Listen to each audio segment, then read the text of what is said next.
Hi folks, welcome back to another episode of the Guitar Cast. This is episode number 7. Hey, I like the lucky number 7. Hey, I love number 7. I love it. Apparently it's a lucky number. Yeah, the universal number. Universal number. Crown chakras, chakra number 7. 7 chakras, right? Yeah. There we go. 7 colours of the rainbow. 7 colours of the rainbow. 7 days of the week. Dark side of the moon. Hey, there we go. Yeah. Folks, this week I have with me on the shred machine, Mr. Doug Dejong. I am super excited to have Doug on. Doug is a very well-known guitar player here in Brisbane. He's shared the stage with some of the world's best guitar players, including Steve Vai, Tom Morello band. Yep. You also played in the Don Burrows band. Back in the day, I did. That's exciting. Yeah, that was lots of lessons learned there. I'll bet there was a few lessons there. Doug is also a very well-known educator here in Brisbane. You've taught a lot of students, had some very successful students too. I hope so. Mates, thanks for coming on. Oh, thank you for having me, mate, it's absolute pleasure. Yeah. You were the first guitar player that I saw when I moved to Brisbane. Right. So I moved here in 2005, and the second night I went to the pub with my friends at the regatta, walked in, and I saw you playing upside down with a toothbrush. With a toothbrush. Oh, yeah, right. With a toothbrush. Wow. And my friend said to me, man, that guy's really good. You need to practice.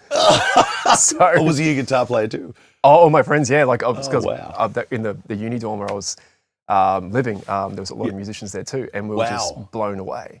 And I don't know if you were playing with Brooksy, but it was like a three-piece band. Yeah, I had my own act. Back in the regatta days, I think I did a residency there for like 18 months. Right.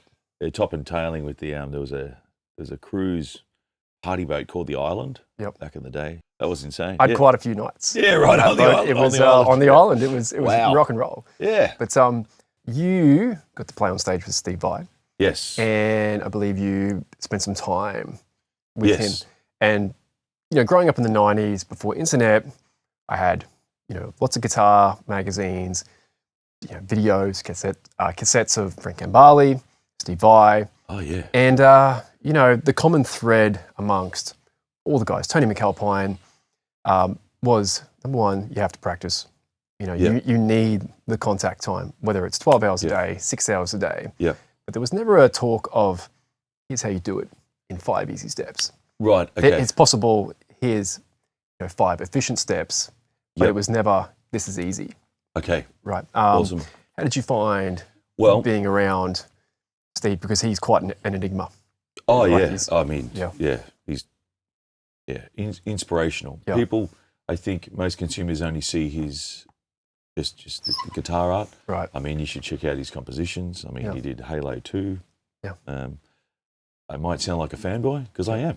I'm a fanboy too. Yeah. So, but he is an enigma, and he's played at obviously all the top levels. But probably after getting to meet him and hang around him, because I've been to the Steve Vai Academy, right, and opening up lots of ideas and lots of playing, and I got to play in the Steve Vai band and all that kind of stuff. And I think I told you this record actually was mastered by Steve Vai's producer, Greg Worth.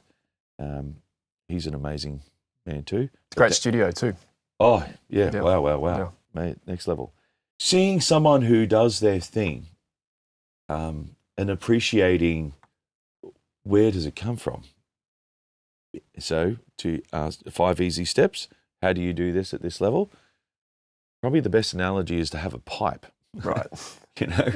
As in, you need to keep feeding it. If you want to keep punching out excellent guitar things, you can't just like rock up and expect to do something in one hit. But you've got to have a few things that you're working on. Yeah. And once all the painting's coloured in, then it's finished. So I guess, hanging around him, just being influenced by that. There's a lot going on. Yeah. But when it's delivered, it's done. Yes. If that makes sense. And if I've asked you, answered your question, 5 easy steps. Yeah.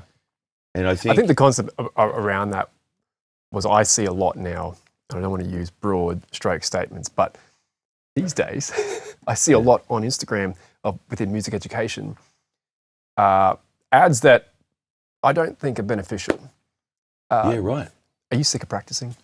Okay. Yeah, well, are that's you their sick tagline. of wasting time? Well, let me show you how to shred like fill in the blank. in Yeah. 5 easy steps or 5 minutes a day.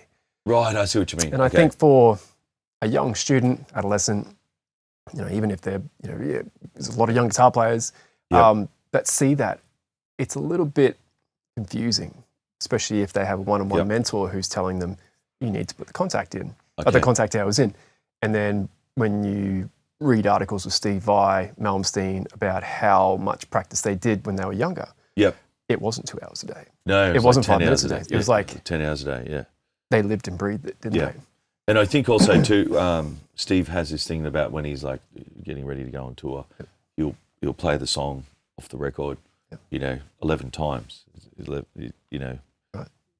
And that's just the first time, as in he wants to play it perfectly 11 times, then he knows he's got it. So there's this, how do I say, using your subconscious, so I'm just trying to think of a great model too.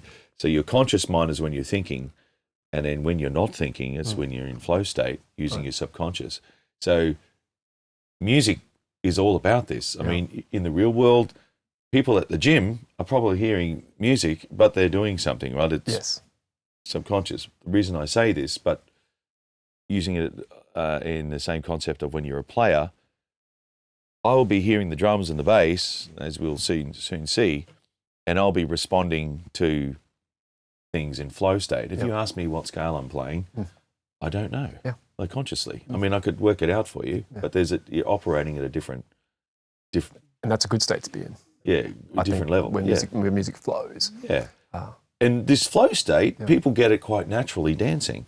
When you get to that point when you stop worrying about everyone's looking at me and you let go. And I see this all the time. I can never get there. Yeah, right. But I think that, flow state, people get it, with racing cars, I should say. I shouldn't say don't drive your own car fast. I'm not endorsing that. But, flow state, it's quite a phenomenon. So if you think about anything you're actually doing without thinking, so driving is a great example, because, not that you should, but I've seen people on the phone putting lipstick on and changing gears and, swearing at people and stuff. Dropping the Big Mac. Yeah. It was the special sauce. Right. But it's true, isn't it? That's flow state because you got all that going on, and you're still surviving. So I think, getting to the guitar, I just wanted to add something to what you said. Instead of looking for more songs to play, get in a scene. Get in a scene. Go to a jam night like once a week, or go and see a band. Maybe not the same band all the time, but just get in a scene. Just observe. Now, just saying, as we both know, when you see someone on YouTube playing a Marshall stack, or playing music, it's like the real thing, but it's just a tribute. There's nothing like, 65 people going, it just shunts it there. And that's what music was. As in, it was, that's what music was. It was actually, collegial. You have to hang around with your friends. It's always live. That's what I meant to say. Yes. But yet, answering your question, or maybe I'm just making a statement, get in the scene and get amongst it. Like, there's no substitute. No, it's not. You think you're listening to live music, but it's not live until it is live. Yeah. Let's talk about so this record. So you talked about Steve Vai, mastering. Steve Vai's engineer, Greg Worth, who's very well known from Warren Hewitt's channel, mastering this record of yours called Post-Traumatic Express. Yes, and you were talking about the 5 stages of grief. grief. So this is you can have a look on the back there. See on the back there. So this is the 5 stages of grief turned into instrumental guitar. This is my honours, body of work. And when was this done? Finished it in 2018. Okay, I think. Yep. And how the music was written was I did an autoethnographic analysis, which means a lot of words, and losing my sister. So I lost my sister. We played in the band together. Very sorry to hear. Thank you, sir. And she was murdered. So it was pretty heavy. You can see. I didn't know that. I'm very sorry. Yeah. No. Thank you for. I don't usually tell people. So okay. But I guess after going through depression of sorts, I hit it. I was not like, oh, hello, I'm really sad. I'm always trying to be happy and do all great. So when you actually saw me in 2005, man, I was on a good weight. I was pretty fresh, So, but I just turned to this. This is the therapy. It was the music, instead of drugs, gambling, or alcohol or whatever. Yeah. But so how this was written is I wrote the process of my grief out, sorted it into 5 stages. Then I used 3 processes of writing music to analyze each situation. So the first one was madrigalism. So madrigalism is turning something visual into music. Yeah. So there was a blood stain on the wall and went like that. So I lifted that as the shape of the melody. Okay. And then there was another concept called prosody, which is lifting. I used it in the context of lifting rhythm from language. So at the scene of the crime, inundated with TV crews and stuff, there was all the neighbours came out saying, "You're never ever going to believe this, and never ever want to know." So I lifted that, "never ever want to know," that done in 2 and 3 and 4, right, and put that on the melody. So that's the first melody of the title track. Okay. Da da da da da da da. Yeah. Yeah. So I combined. I didn't just sit there and come up with stuff. It was just using stimulus from different sources. Right. And then the third one is called Mickey Mousing. This is how you feel. Right. So there's a couple examples on the record. In the last solo, I was playing a note, playing the little solo, and I just had a vision seeing her again, and I just didn't play it. So every time I hear it, I can kinesthetically feel her presence. Right. I know it's the absence. So it's the point that it's not there, that she's not there. That's the connection. Also on the record, this is big. This is a locomotive. This is a big boy. Right. There's a skull down there, actually hidden there, and there's a heart there. So this is the symbolic of the train of depression. Okay. There's a runaway train. But right at the end is Big Ben.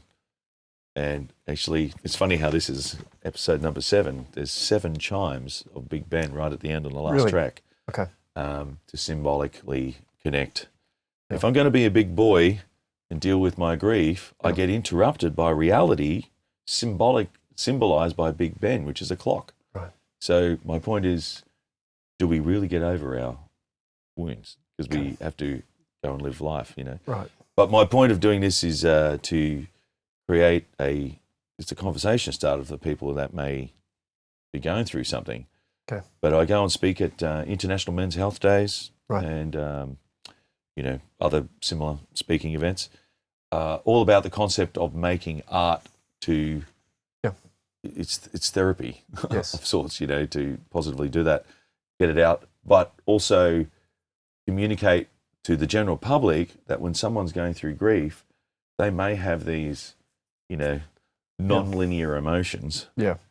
And it's okay. It's okay. Yeah. That was probably the because I think this is very basic, but I know you don't experience stages of grief all in that same. Yeah, no, it's all over the shop. It's not, acceptance is not last. It can't. It doesn't always be like that. That's my basic knowledge. And of course also too, just this model is just that. It's just a model I used from Dr. Elizabeth Kubler-Ross, because I went and studied Sigmund Freud and Plato and all those dudes, and understanding how music is used to almost control people, and understand even to this day. I mean, you go to a nightclub and the consistency, it's a pulse. Yeah. We all have a heartbeat, That's another conversation. But so I went and played in the Steve Vai band. Greg was there and we had a conversation similar to this. Yeah. Told him what I was working on, and then he said, "Send me the stems," and I got like, "Whoa!" Wow! I got really scared. Yeah. And I'm still to this day, I'm just completely mesmerized and honored. Yeah. To be even considered. He's a great engineer. Yeah. To have such a master work on my stuff that works as Steve Vai's right hand man. Can we hear you play a little bit of the track? Yeah.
Mate, that was phenomenal.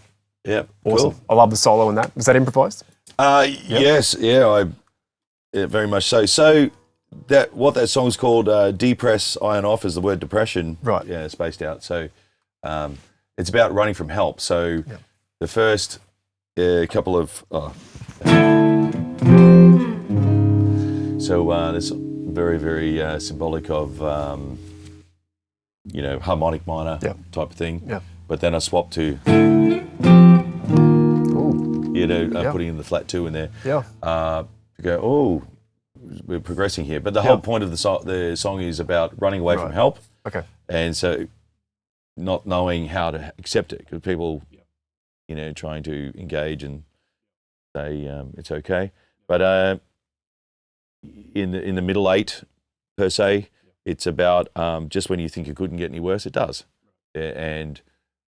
But probably the most important thing right at the end is you'll hear on the record there's all this white noise and I unplug the guitar, and that is symbolic of choosing to unplug from the depression. Yeah, so it's pretty deep. But anyway, that was live off the top. Thank you for sharing that. Yeah, really appreciate that. I love that. So can people get a copy of this? Yeah, so I've still got a few hard copies. Yep. You can message me on my socials, but I think also too, it's all on Spotify and all that kind of stuff. A shout out to you. You mentioned you do a lot for men's awareness with. Yeah, speaking for men's mental health, Yep. And mainly demonstrating this is what I did. I think if you met me when I was younger, or maybe you did, like most young men now, you can't tell them what to do. No. It was just the same as everyone else. We know better. Yeah, right. Yeah. And but sometimes you do need to speak to someone. Yeah. And I think, I don't think I did. It's actually past tense. I made something to create art to help. Yeah. So. Man, I really appreciate you sharing that with us. And if anyone out there wishes to reach out to Doug, to talk more about men's awareness, can they do that? Yeah. Yeah, because going through grief, you don't just have to lose someone. You can lose a job, lose a house. Right. Loss. And the 5 stages I used is denial. No, this is not happening. Anger, getting angry. So when I did the recording, it's called F12 Resonant. And the reasons why it's called F12 is in the Victory Hotel. You press F12, it's a live music. Yeah. And F12 meaning you're running someone else's program to feel happy. And then resonant meaning you reflect. So I had a double neck guitar and I'd play that note, but then record the resonance. It's a pretty deep recording process. And also the solo on there, I was crying. Instead of being a happy centered state, I was the complete opposite. So that's track 2. Track 3 is bargaining. So I don't want to feel like this. I'm going to go and buy an expensive toy. Oh no, I'm going to go on a holiday. Oh no, I'm going to do this. Basically bargaining your emotions. I'm going to do that because it feels good. It's going to make me temporarily feel good. Then the 4th one is depression, which we've just gone over through. And then the last one is acceptance. Yeah. Which sounds like jazz, but it's broken. Mate, thank you. Thank you again. Really appreciate you sharing that. Let's talk about shredding. So, what would you like to know? How did you get into shredding? But you're a phenomenal shredder. So, what's your approach to shredding? How do you practice shredding? Maintain shredding, and some of your unique ways of doing it, especially playing upside down. I mean, I can't play upside down. Right. Okay. Yeah. All right. Well, maybe to just go back one step before that. So introduction to shredding. So when I was, coming up through the ranks, my grandmother, she would show me something on the piano. So as a music educator, she was setting where the bar was. So it's probably called capital punishment these days. Like, can't you hear that? But as a music teacher now, I think that was the best education to say, you got to hear it. You got to hear it. Moving on to that, I moved on to clarinet. So that's probably what I learned to phrase 100 million notes an hour. And when I say phrase, I mean just be introduced to the art of playing fast. Because if you're not comfortable in the chaos, it's confusing, it's nerve-wracking, and people can take off, but you can't really land. And sometimes I crash too, everyone does, But I'm just saying, getting my head exposed to a hardcore jazz guy, Mick McCormick. He was like a grandfather when I started hanging out with him. And he used to play on the aircraft carriers during World War II, late 40s and the 50s. So his band was half of Charlie Parker's band. So it was like, wow. And he played horn and all the horns. And I guess to answer your question, being able to articulate the sound without an instrument, because, this is probably teacher mode now, growing from being a guitarist to a musician. So, and I'll demonstrate it. So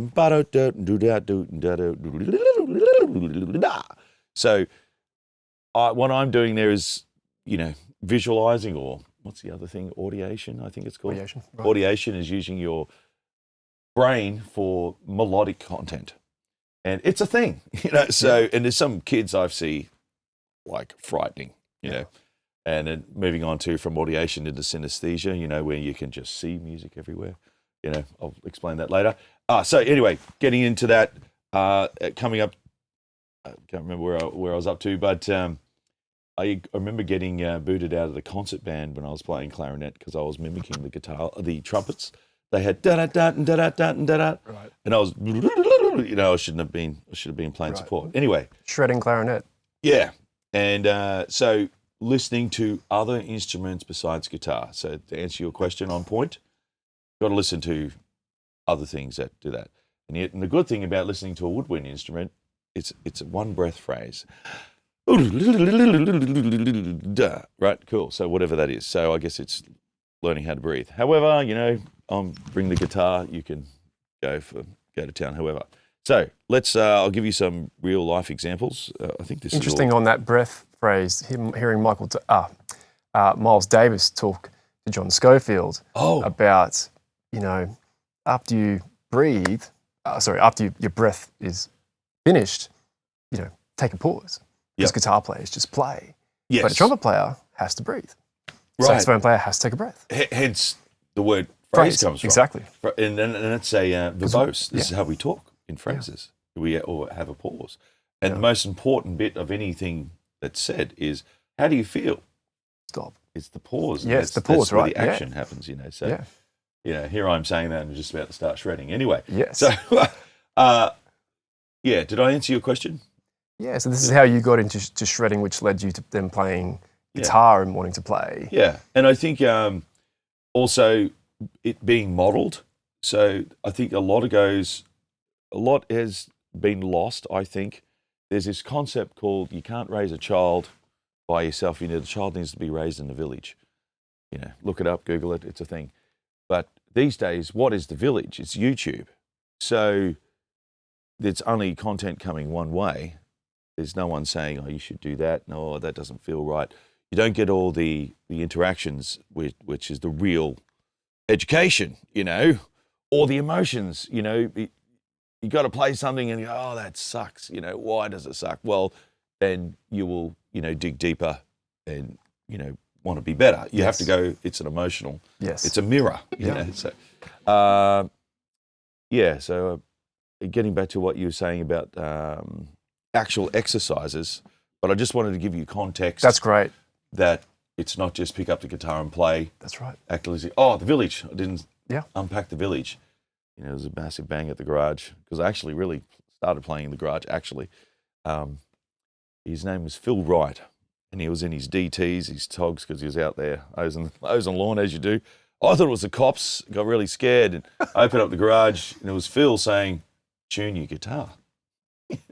Little did I know, Phil Wright was working with Clive Moorhead. He was at the con and stuff. Wow. So I would go across the road and, be influenced through immersion. Right. There's no other way. There's you just have to be like, whoa, this is way too much to comprehend. Chords going all over the place, reharmonizing and stuff. And I remember one day that was a turning point. He goes, oh, here's my friend Dave Brubeck, who wrote Take 5. I met him as a teenager. Crazy. In Brisbane here? In Brisbane. He was visiting Phil or whatever reason, I don't know. He was writing a book on Duke Ellington. I don't know where that got to, but anyway, he's passed away these days. That's an incredible, place and time. It just happened to be Across the road. Across the road. Oh, yeah, yeah. Right. And I remember reading about, Eric Clapton and Jimmy Page and Jeff Beck, three very, very influential guitar players. And it just so happened, as they were all coming up, England had the worst weather for 5 years or 7 years or something crazy like that. Right. So what else do you do? Go to the pub or stay home and, sharpen your chops. So it was just, that's where the art... They stayed indoors. Yeah, right, and just kept sharpening the saw. Yeah. 7 habits of highly effective people, Stephen Covey. That's habit number 7, sharpen the saw. And anyway, yeah, so hopefully I've unpacked that a little. It's not just, play guitar fast. I think having it modeled and being mesmerized by people playing fast and, also the show. And of course, I'm talking about everything that's sort of heavily jazz related, but I really love the whole, rock and roll, hardcore guitar thing, which we'll probably unpack in a minute. But let me show you some real examples. So one of the first things I show my students would be the concept of play every note on the guitar. Do you really need to know what they are to start off with? Maybe, maybe not. And I want to tell you this concept. Here is knowledge. Cool. So we could be looking at knowledge, music theory. It's called music theory. You could be looking at it like this today. I don't even know what day it is today. What day was it? Thursday. Thursday. We're over hump day. Yeah, right. Okay, we're over. Or you could start looking at this way. You start looking here. I think a lot of students worry about starting at the beginning. More importantly, parents.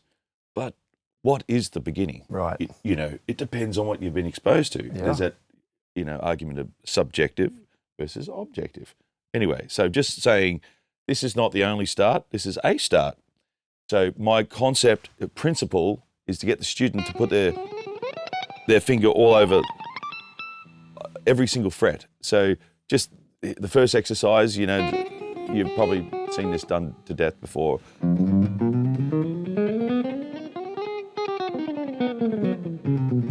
And I think also too should say, there's this really cool guy in Japan, been following me, he taught John Mayer. Right. And he has this concept about when you're doing mechanical exercises, only do them like maximum 15 minutes because you don't want to be becoming mechanical in your playing.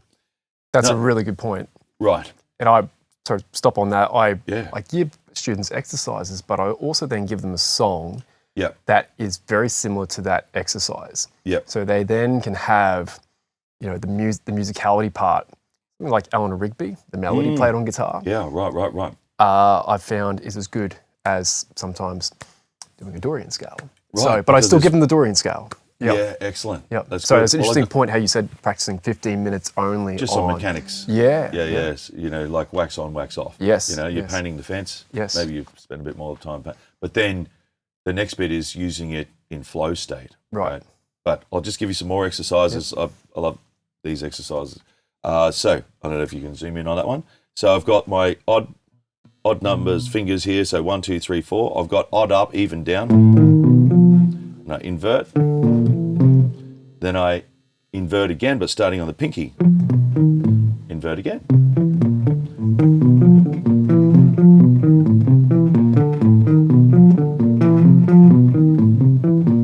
Now, that seems really mindless, but what's happening is all the synapses is happening in the brain. Right. And then I add string skipping, same exercise. And people will ask, what is the best way going over here? You should just keep doing it until you become conscious that something feels wrong. And the great example is Malmsteen. If you know if you play guitar, you should know who he is.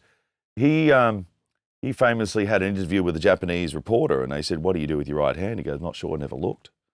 So I'm just saying, guitar playing has been around 100 years, so maybe you should just have a go, do your own take on it. Because, I used to try and correct people doing this, but I've seen people, play down like this. Marty Freeman? Yeah, Marty Freeman, who plays amazing. Yeah. So you've seen those, Troy Brady, I think it is, the pick access videos on YouTube? No. I think it's Troy Brady. Great concepts. But anyway, I digress. But this is what I show my kids, students, and then of course get stupid. Down again. And now let's do over the here 5. we go. Yep. Let's do all 6. Cool. That's not really musical, but it's mechanical in getting the fingers to wax on, wax off. Other things. So what I would do to shredding specifically. I mean, this is probably not a beginning course per se. Is learn your when you learn your pentatonics. When I teach pentatonics, instead of teaching them sequentially, I teach them like a flower. Right. So there's no weak spots. That's interesting. Yeah. So it's, so here's number 1, and yes, you'll go to number 2, but also number 5. Right. So then I'll get them to do lines in between that. Right. Then you may do the same, but I teach cells. Right. No, I haven't done cells. No. Okay. Do you want me to go through that? Sure. Yeah. This is the cut and shut. Otherwise, look me up and come see me. So cell. Here's cell number 1. It looks like this. Cell 2, 4 notes, right? Right. Cell 3, cell 4, cell 5. So going up melodically, it's going up the numbers, and obviously going down is this way. But then going across the neck this way, right, we're going up. Oh, this is the Zen of guitar. Ready? So here's cell number 1. So, sorry, we're going down. Sorry. The Zen of guitar, we're going down. Cell 5, cell 4. Right? Yeah. And then coming the other way is opposite. 4, 5, 1. Cool. So why do I do that? So that then a lot of, and I did this when I started out, I don't know if you did this, so like I learned all the scales from the bottom end, but all the melodies are played on the top. I mean, these, by definition, these are wound differently called bass strings, and these 3 are called treble strings. Something with students I always get them to do when improvising, when they first start learning, is forget the bottom 2 strings and just use the top 3. Because as you say, the melodies are played on the up top. So when you start to improvise around someone's playing power chords and you're down on the low E strings, it gets a bit, it's a bit muddy. It's not wrong, but I think their ears tend to lean more towards the notes that sit on top, as you're saying, the melody notes. Yeah. Sure. And very early on in the piece, before I drill them to learn it like this, right, I'll get them to play a 4-note melody. I think I tell them at the beginning, so they go, I like ice cream. Yep. Right? But if you say words, you will naturally add inflection. I like ice cream. Cool. Now, then I'm going to use that phrase and now put the pressure on and make them play horizontally as quick as possible. Okay. You're not vertically. Right. So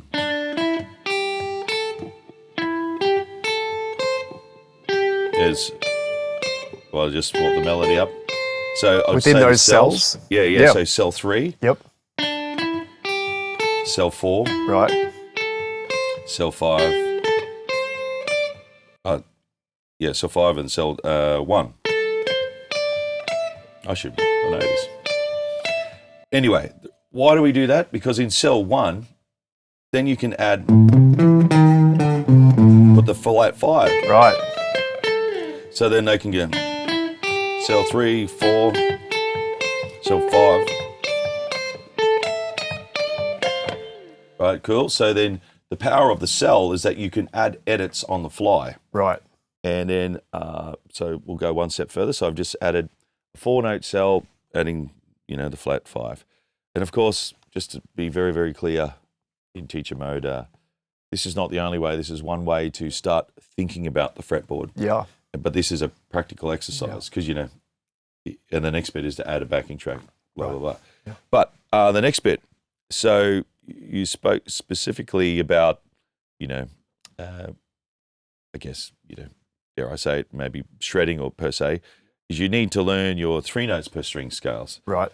But this is pretty heavy tech. I don't know how heavy tech you want to get, but Let's go. Let's go. Yeah.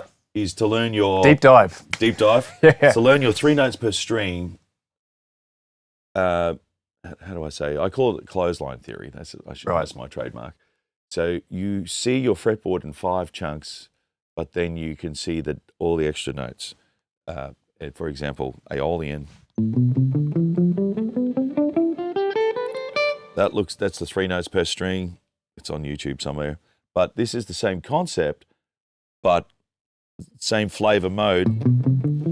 But I'm going to put it inside here.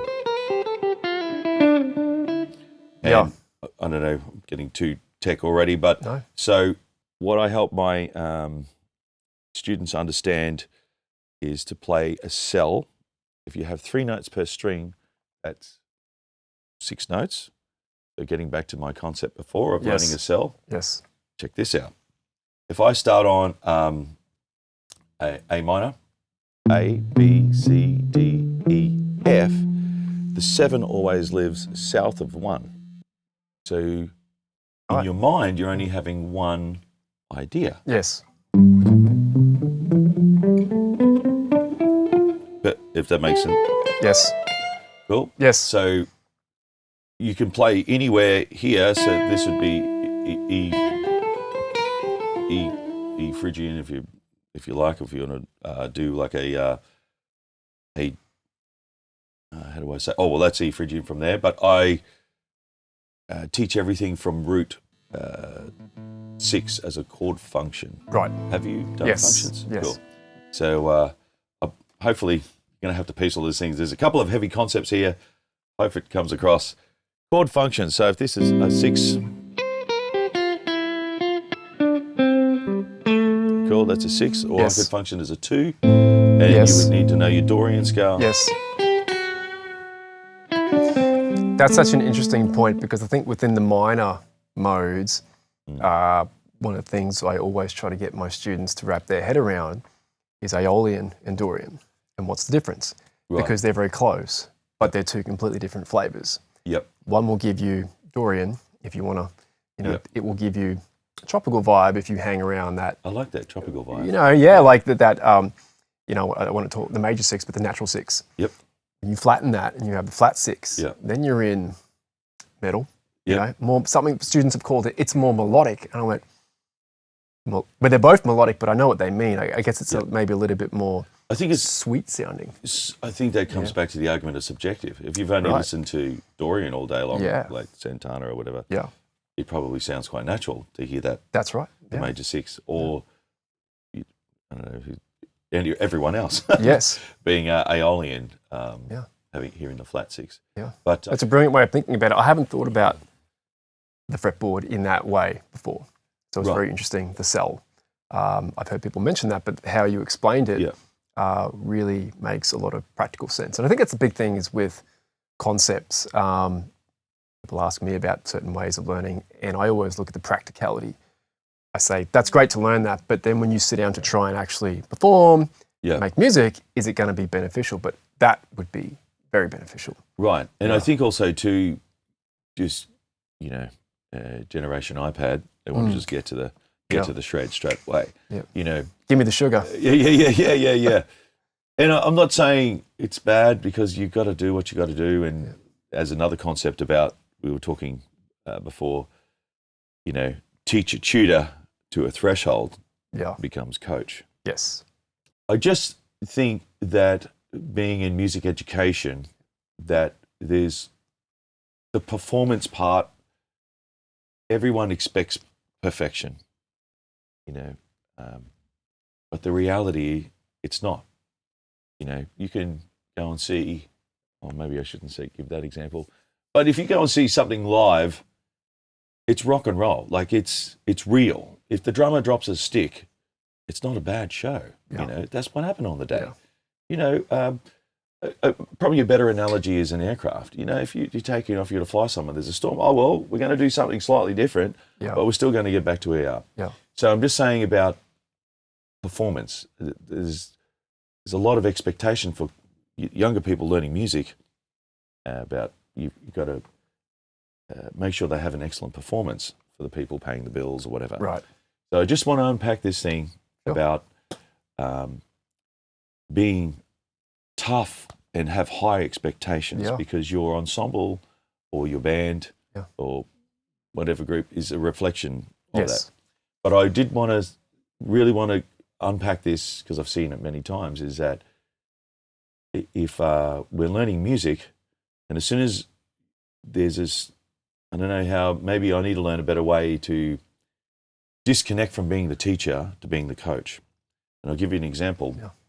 Football, I don't really know anything about football, but I understand the lineage. Yeah. So you go and you learn and you become passionate. Once you're passionate, there is like a Group 1 team, whatever. When you get into Group 1, I don't go, oh mate, do you feel like playing today? Yeah. You know, do you really, are you sure you want to like throw the ball? Like, just get over there and hurry up, get the job done there. Yeah. And they get barked at. Now, I'm just saying, and this is contentious, people will disagree, and it is what it is, but I get so, as an educator, like, and as you've seen some of my ensembles, like, I expect a lot, you know. Why? Because the ensembles I've been exposed to, they expected a lot. I've had my ass handed to me many a times, as anyone who's doing their craft has. That's just part of the process, the ups and downs. So I just want to say, you know, don't be scared of the pressure, you know, because, you know, don't quit playing guitar or playing drums or whatever just because of the pressure. I think pressure is really important. I mean, especially when there seems to be conflicting, I don't want to call it ideologies, but conflicting for someone to say, I want to be as good as this person. They bring it into the teacher and say, I want to play this. And you say to them, okay, great.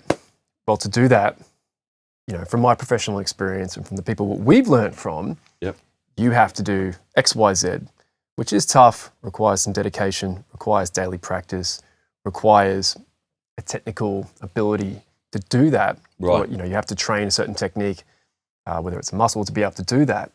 But then on top of that, like you're talking about with the iPad, is, oh, I don't want to do that. That's hard work. So, but if we look at sports, any person, whether it's, you know, in rugby training, going from this level to all the way to the top, it's grit. To get better, you have to have pressure. Discipline. Yeah, I mean, if you want to grow a muscle in the gym, you've got to break it down. Yeah. But when you come back, you're stronger. And I was talking to Jamie Clark about that, how every time at the conservatorium, they were tough lessons. And you would never walk away going, oh yeah, you'd walk away going, oh man. But that's a good thing, I think, because you come back, you go away a bit burned, and if you work on it, you don't give up, and you come back next week stronger. Yeah. And that hard thing is now more manageable. Yeah. And I think that's, with guitar, it's a never-ending journey of always, you can have your fun, you play, but those things that were fun were once hard, weren't they? Exactly. That was once, oh man, this is really difficult. I'm grinding away, whatever you want to.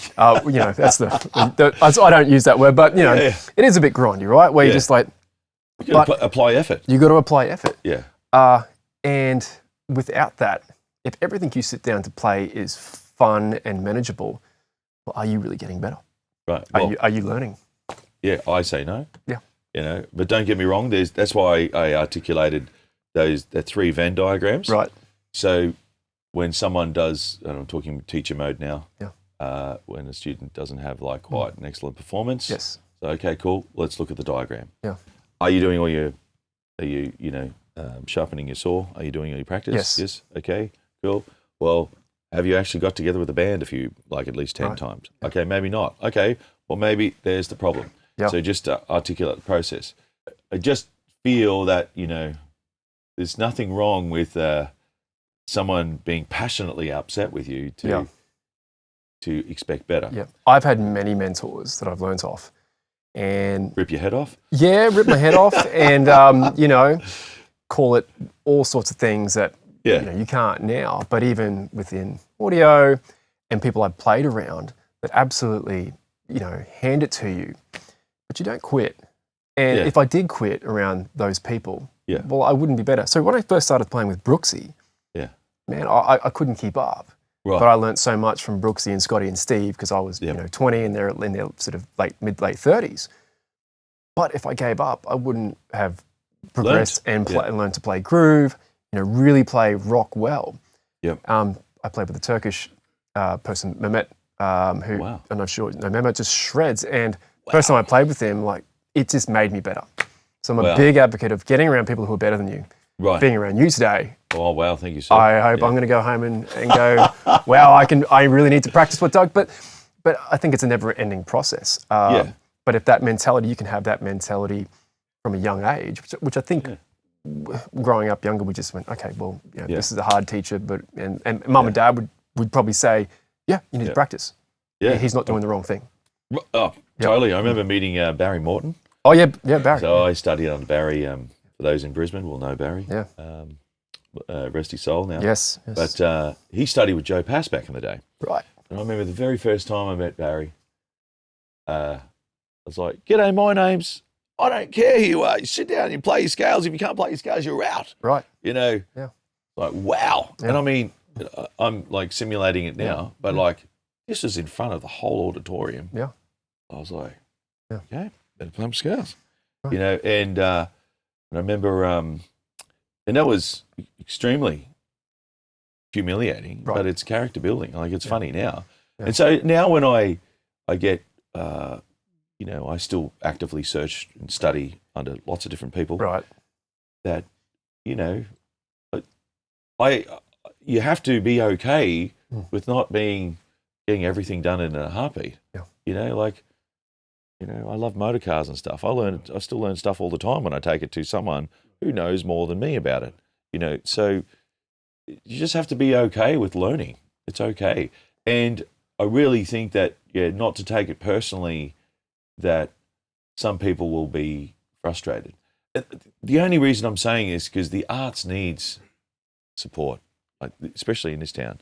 Like, it really needs support. So if someone is doing something, just show appreciation, like, it might help the world go around. Because the other thing, we're talking about the mechanics and how we feel about our own playing, but when I go and play the Victory Hotel, or I go and play lots of different concerts, even like playing at Fashion Island in California and playing in the States or whatever, just, it's the ripple effect, like I play at people's weddings and they tell me, oh, we got together when you were playing at the blah, blah, blah pub. And music's stronger than drugs. You can infect the whole place immediately. Absolutely. Immediately. Yeah, so I'm just saying it's good to talk about both ends of the stick, and as, with Generation AI coming through. Absolutely. We need everyone who can play. we definitely need still the human, we sit down and learn how to play. Yeah. Can we hear one more solo? We were talking about before how guitar players approach improvising, but I'd love to hear, what we've spoken about, possibly over a backing track. If you can. So I probably won't do everything we spoke about. Sure, but let's, I think that's a good thing that let's approach it, as Charlie Parker would say, with a blank and see what happens, right?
the term face melting gets thrown around a lot.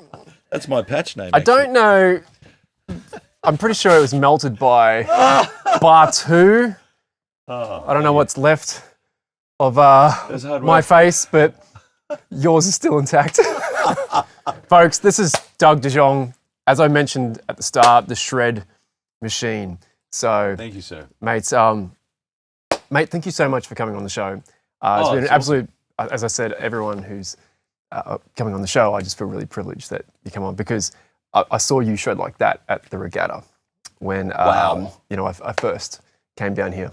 And wow! And at the time, my friend said, "Yeah, Steve, he's better than you." Oh, and now I still say no. I've still got a lot to learn. Oh, it's okay, mate. That is brilliant. Oh, thank you, sir. That is absolutely brilliant. And you know, but yeah. So, as you mentioned, you had some hard teachers when you were younger. Yeah. And you know, I don't think if you had a teacher that was didn't push you in the right direction, you wouldn't play like that. I mean, we're all self-directed, but it's good to be influenced by people that, you know, push you and show you that next level of playing. Absolutely, yeah. That's amazing. Thank you, sir. And I maybe just want to acknowledge you and thanks, man. What you're doing, and you know, I've seen you what you do, and I'm a fan of what you do. You know, and I'm a fan of lots of things. And I should say, too, also being able to, you know, shred, for lack of a better word. Not as many people as you think come and say, "Hey, excellent work. You know, thank you for doing those 10,000 hours or whatever." Because they go, "Oh, you probably already know." And it's sometimes, you know, just saying, you see someone doing something amazing, it doesn't matter what it is. You should just share the love because you just don't know if they're having a good day or not. And I'm telling you this from seeing Alan Holdsworth play. And I said, "Oh my God." Well, I snuck backstage illegally. I didn't care. I was a fan. I wanted to meet the guy. And got to meet Dennis Chambers and, you know, all those dudes. Yeah. But, you know, I said, "Oh, it's an amazing night." And his response was, "Oh, yeah, I wasn't really feeling it tonight. So thank you for coming and telling me." Yeah. And I mean, like, Alan Holdsworth wrote the book on, like, tech He wrote the book. On tech playing. Yeah. You know, so just saying, you know, I think all the arts. Yeah. Not just saying it for me, I'm just saying it for everyone. So I'm giving you gratitude back, sir. Oh, look, it's much appreciated, mate. I really appreciate it. And touching on, isn't it funny? I can't remember the guitar player that mentioned it. Jamie Clark mentioned him last time. He'll come to me in a minute. But he said, it's funny how you can be having, you know you're playing, having the best night of playing and no one says anything. Yeah. And then you know you are having the worst night of playing and everyone comes up and says, "That was amazing." Yeah. And isn't it a conundrum that we face where we go, when we play well and we know we played well and no one says anything, we go, "Well, I mustn't have been any good." But when you know you played bad and everyone comes up and tells you played good, you go, no, I know that was bad. Yeah. You know, so how does... Well, I think, to answer that question, just smile and accept it for Pat Martino. Yeah, right. Pat Martino. Yeah. Oh, what a weapon. I know. Yeah. Here's a weapon. And the ironic thing is, in closing, you know, even playing at all the pubs and clubs, you know, I sing, do my thing, and as soon as I go to the guitar solo, everyone's like, the singers, then they turn around as soon as the guitar solo's on. You know, it's like, not everyone, but I'm just saying. Oh, it happens. I'm that guitar player too, where got time to get a drink. We'll come back when he's finished. You know, and when are you playing Wonderwall? Yeah, and they're all out there. You know, yeah, you know. Exactly. But but it is what it is. God bless them. Yeah. But you know, and you've got to take. Honestly, you're saying thank you, but I just saying for yourself. You know, to congratulate yourself when you're doing something. Absolutely. Because, you know, whatever your talent is, you have to do it for yourself. And sometimes there's no one else there. That but I also want to say thanks to Alex behind the scenes. Yeah, thank you, Alex. Yeah. What a legend. Yeah. Putting up with me standing up and running around. Yeah. So. Mate, thank you so much again for coming on the show. Folks, this is Doug Dejong. You can check him out on Instagram. Doug has a YouTube and Instagram series called Shred in the Shed. Yes. So please go and check out his channel. Live streaming once a week, or is it? Yeah, it's about once a week unless I'm overseas. So yes. Right. Yeah. Mate, thank you so much for coming on. It's been an absolute pleasure. Awesome, man. Talk to you again soon. Thank you. Thanks, guys. See you then. Bye.